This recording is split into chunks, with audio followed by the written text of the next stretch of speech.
നമ്മുടെ ഒരു premium vintage കാഞ്ചീപുരത്തിൽ വന്നിട്ടുള്ള സാരിയാണ്. നല്ല ബ്യൂട്ടിഫുൾ ആയിട്ടുള്ള ഒരു ഗ്രീൻ ആൻഡ് ബ്ലൂ ഷെയ്ഡാണ് കേട്ടോ.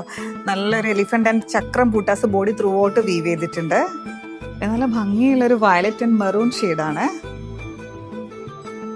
ഇതിലും ബോഡി ത്രൂ ഔട്ട് ഒരു പീകോക്ക് ആൻഡ് ചക്ര മോട്ടീഫ് തന്നെയാണ് വീവ് ചെയ്തിട്ടുള്ളത്. Olive green and rest orange combination, നല്ല കോമ്പിനേഷൻ അല്ലേ. ഇതിൽ ത്രൂ ഔട്ട് ബോഡിയിൽ ഒരു പീകോക്കിന്റെ മോട്ടീഫാണ് കേട്ടോ വീവ് ചെയ്തിട്ടുള്ളത്. ഇതൊരു റെഡ് ആൻഡ് പിങ്ക് കോമ്പിനേഷൻ. റെഡിന്റെ കൂടെ നമ്മൾ അധികം കോമൺ ആയിട്ട് കാണാത്തൊരു കോമ്പിനേഷനാണ്. നോർമലി നമ്മളൊരു ഡാർക്ക് കോമ്പിനേഷൻ അല്ല റെഡിന്റെ കൂടെ കാണാറ്. ഇത് നല്ല പിങ്ക് ആണ് കേട്ടോ. ഇതിലും ബോഡി ത്രൂ ഔട്ട് ഒരു പീകോക്കിന്റെ മോട്ടീഫാണ് വീവ് ചെയ്തിട്ടുള്ളത്. ഇത് വളക്കാപ്പ് ഫംഗ്ഷനൊക്കെ ഒരുപാട് പേര് ചൂസ് ചെയ്യുന്ന ഒരു കോമ്പിനേഷനാണ്. നല്ല ഭംഗിയുള്ള ഒരു golden yellow and red combination, നല്ല ഭംഗിയില്ലേ. ഇതൊരു ഗ്രീനിഷ് ബ്ലൂ ആൻഡ് ബ്ലൂ കോമ്പിനേഷനാണ്. ഇത് കുറച്ച് ഡിഫറെൻ്റ് ആയിട്ടുള്ളൊരു കോമ്പിനേഷനാണ്. Lavender and dark brown. ഇതൊക്കെ നല്ല വിൻറ്റേജ് പാറ്റേണിൽ വന്നിട്ടുള്ള ക്ലാസിക് പ്യുവർ കാഞ്ചി